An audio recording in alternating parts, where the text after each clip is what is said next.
এ কোনো সাধারণ মেডিকেল নয় না, এটা শেরেবাংলা মেডিকেল হয়। এখানের প্রত্যেকটা নার্স এক একজন শাবনূর, শাবানা, মমতাজ, ববিতা, এখানের প্রত্যেকজন ডাক্তার, তারা এমবিবিএস, কিন্তু তারা পরকীয়ার হোম মিনিস্টার। ওয়েট বাঙ্গাই বলতেছে। যারা মনে করে শেখ হাসিনা পালাই গেছে, শেখ হাসিনা আত্মীয় স্বজন বাংলাদেশে নাই, তারা এই মেডিকেলের বুয়া আয়া এদেরকে একটু লক্ষ্য করবেন, দেখবেন শেখ হাসিনার প্রত্যেকটা গুণাবলী তাদের মধ্যে আছে।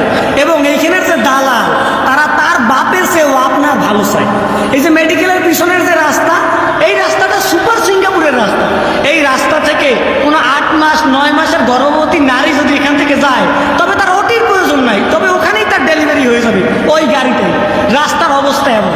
এখন বিস্তারিত বলি, এই যে এইখানের যে নার্স, এরা এক একজন সাইজে পুড়িয়ে থাকে, এবং আপনি যদি ডাকতে যান, তারা কি যে অভিনয় করে, একজন আর একজনকে বলে তুমি যাও, তুমি যাও। এই যাওয়ার মধ্যে আপনি নিশ্চিত এই মেডিকেল থেকে কবরস্থান চলে যাবেন।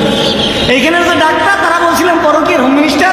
কেন বলি, যারা পরকীয়া করে তাদের ঘরের বউয়ের চাই ভাবিরে খুব ভালো লাগে। ঠিক তেমনি এইখানে ডাক্তাররা এইখানে থাকে, এইখানে পড়ে, এখান থেকে এমবিবিএস পাস করে, কিন্তু এইখানে চিকিৎসা তাদের ভালো লাগে না, তারা ক্লিনিকে পাঠায়। যেমন ঘরের বউ ভাল লাগে না, পাশের ভাবি ভাল লাগে, ঠিক তেমনি তাদের এই মেডিকেল ভাল লাগে না, তাদের ভাল লাগে ওই সেই ক্লিনিক। এখানে যে দালাল, তারা আপনার ভালো চায়, তার বাপের ভালো চায় না, আপনার ভালো চায়। আপনার বাপে আপনার কি ভালো চায়, কিন্তু এখানে যে দালাল, তারা আপনার ভালো চায়। তারা বলবে এই ক্লিনিক থেকে সেই ক্লিনিকে যান, সেই ক্লিনিক থেকে এই ক্লিনিকে যান, পয়সা গুনতে গুনতে ফকির হয়ে যায়।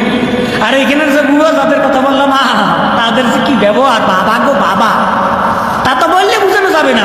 তাদেরকে ম্যাঠাম বলতে হয়, ম্যাঠাম। তাদেরকে বলতে হয় আপা একটু আসেন, আপা একটু ক্যাথেটারটা পড়ান, আর পয়সা দিন। এইখানে পয়সা ছাড়া কোনো কথা হয় না, টাকা যে কথা বলে। শেরেবাংলা মেডিকেলটা সবচেয়ে বড় প্রভাব। আপনি যদি হতভাগ্য রোগী হন, তবে মনে রাখবেন আপনি তো রোগী নয়, আপনি এসে এটিএম কার্ড। চাপে চাপে টাকা, লিফটে উঠবেন টাকা, ট্রলিতে উঠবেন টাকা, ক্যাথেটার পড়বেন টাকা, এমনকি বাথরুমে যাবেন টাকা, পাত দিলেও টাকা দিতে হবে। আর এইখানের যে খাবারের মেনু, আপনাদের জন্য যে বাজেট, সেটা নিয়ে আর একদিন বলবো। যদি শুনতে চান তবে ছোট্ট একটা কমেন্ট করে দেন। ভালো থাকবেন, টাটা। তবে সবাই যে যার স্থান থেকে এই ভিডিওটা শেয়ার দেন, এবং এই মেডিকেলের এই তীব্র আন্দোলনের সাথে, মেডিকেলের যে অন্যায় হয়, অন্যায়ের প্রতিবাদে তীব্র আন্দোলনে যোগ দেন। নিজের অবস্থান থেকে শেরেবাংলার মেডিকেলকে বাঁচান।